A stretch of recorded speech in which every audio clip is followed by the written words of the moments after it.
So, this one go get real deep, real fast. The question was asked, what if water is God? Now, remember that. That's the question.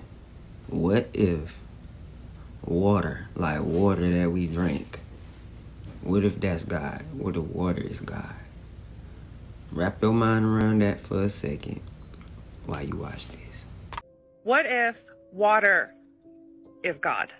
Then that would mean God is both in us and all around us. That God is both above and below us. Why a woman's water breaks when we're born, and why some religions observe the ritual of baptism.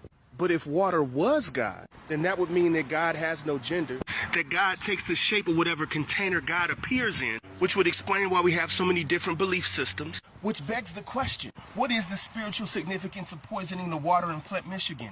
Or the oil burning in the Gulf of Mexico? Or the large islands of garbage floating in the Pacific Ocean? If God was water, would that not mean that every natural place is holy?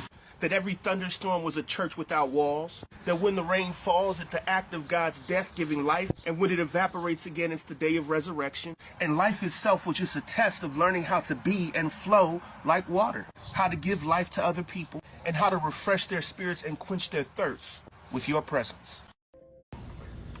Now, I don't know if he explained it good enough for y'all, but he's explained it good enough for me. Sound like he right. Sound like he might be on to something. If you smart enough to understand what he was saying, it probably wasn't that hard to understand, though, honestly. But yeah, that make a lot of sense, man. A lot of sense. So, how y'all feel about that?